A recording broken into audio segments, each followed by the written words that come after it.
Alright, ladies and gentlemen, welcome back to the channel. Today, we're talking Lake Show, man. I really just don't know what to think about the Los Angeles Lakers. Any team, take it from a Chicago Bulls fan, man. Oh my God, take it from a Bulls fan. I don't like betting against LeBron James, and it would prove, I would imagine, gambling, money-wise, analytically, or what have you, that anytime you bet against LeBron James, it probably doesn't work out in your favor majority of the time. Any team with LeBron James is going to have a chance to reach the NBA Finals, win the NBA Finals, make a great regular season run, make a good postseason run. Now, really, the X factor to me is not even if Russell Westbrook fits or not. I actually just subconsciously, unintentionally said Russell Westbrook, and I really apologize. I am not Skip Bayless. I think Russell Westbrook is a Hall of Famer, and I respect and admire the hell out of the dude, and is the best fit for him the Los Angeles Lakers? I mean, maybe not. Last season definitely wasn't ideal. I bet the way I view Russell is this. He's a great player. I think you need to put the proper players around him. I think if there's one guy who can make any player work, especially Russell Westbrook, is LeBron James. We'll talk about that a little bit later on in the video, but this season comes down to, as they call him, Anthony Street Clothes Davis. Because 3 out of his last 4 seasons, he has not eclipsed more than 60 games played, which is about 75% of the season. If you don't get a healthy Anthony Davis, you're not winning the championship. I hate to break it, unless somebody really breaks out, unless Russ stays and they keep Russ and they figure out how to make Russ and LeBron work. You need Anthony Davis. You need a healthy Anthony Davis for at least majority of the season. I'm talking 60 games. I like a lot of the moves that they made in free agency in the offseason. I also don't think they're done. So that's why I don't really know where to stand on the Lakers, because they're not done. Are they going to get Melo?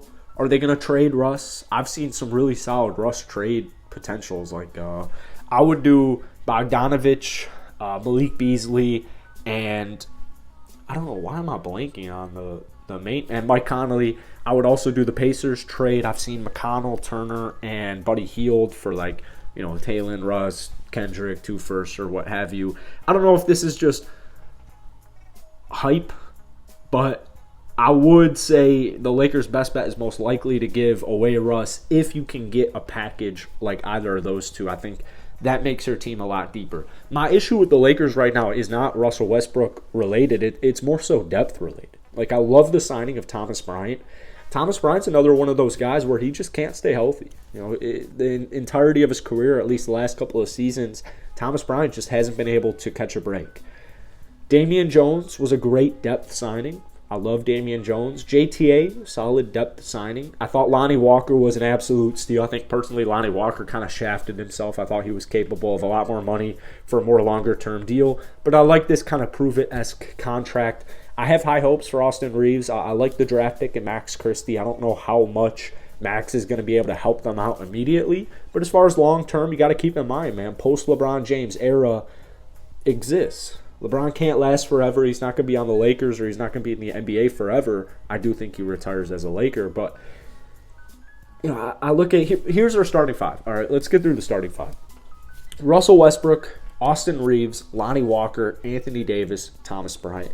I would imagine they're going to play around with that.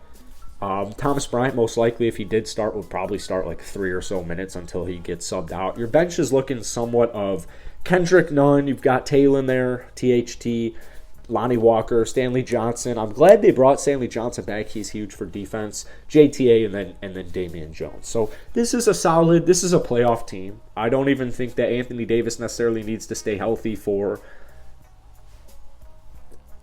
70, 60 games in order for this team to at least squeak into the play-in tournament at the worst. Like I said, man, LeBron James, he's maturing like a fine wine.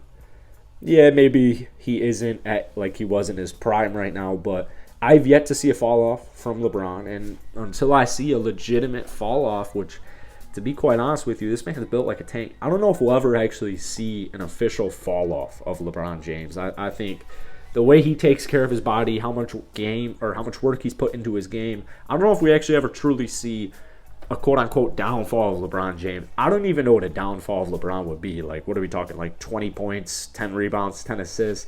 Not much of a downfall for me. So this Lakers team is going to have a chance.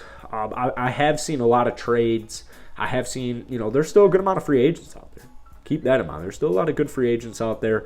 I was preaching for them to look into guys like maybe Trez, maybe Dwight Howard as far as backup big men go. And then they went out like literally that night and signed Thomas Bryant. Thought this was a low risk, high reward. I guess it's high risk, high reward. Thomas Bryant, the good news is you have Anthony Davis. And with a healthy Anthony Davis, we're talking just under 2.5 blocks per game. So bottom line is this. I was convinced Kyrie Irving was going to be joining the Lake Show up until maybe a couple of days ago. It seems, honestly, at this point of this recording that the Lakers seem pretty content, the Nets seem pretty content with standing pat with Kevin Durant. And if you're going to stand pat with Kevin Durant, because all these teams, like if you haven't noticed, at the time this recording, July 21st, since day one of free agency, we have not seen any type of major move in the slightest. There was a Gobert trade. There was a DeJounte Murray trade. I got my hopes up. I'm thinking this is about to be a low-key great offseason, an exciting, exhilarating offseason. I was extremely wrong up until this point. So, does a Kyrie Irving trade seem likely if KD goes? I'd say 100%. But it seems as if the Nets asking price for Kevin is too high, and it's turning these teams off, and they're just not even really – they're not even – now that Ayton's on the Suns – doesn't seem like many people are really even entertaining the idea of a Kevin Durant trade until the Nets bring their price down. So until or unless that happens, Kyrie is most likely standing pat. I don't know if they plan on I'm pretty sure I saw that they plan on doing a KD trade before Kyrie, so even the more likely. But the good news for the Lakers is there's still a bunch of free agents out there if you really felt so inclined. I'm looking at just like top 15 right here. Sexton, Trez, Melo, Hassan Whiteside, Eric Bledsoe, Dennis Schroeder, Blake Griffin, Juancho Hernan-Gomez, Frank Jackson, Eric Paschall, DeMarcus Cousins, Dwight Howard, LaMarcus Aldridge, Jeremy Lamb, Lou Williams, Jarrett Culver.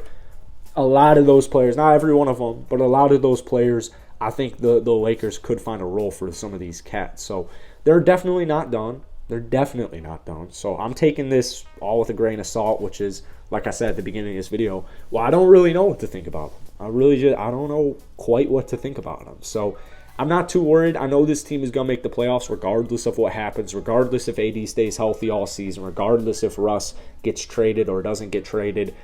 The shit they went through last season, man, I have a hard time believing LeBron James and Los Angeles Lakers don't make the playoffs and don't make at least some type of interesting, intriguing run. I'm talking at least second round here. So I know it might seem far-fetched, or maybe you think it's disrespecting them. I would love to hear what you guys have to say down below. I post daily NBA content, and all my links, all my socials are down below in the bio, the description.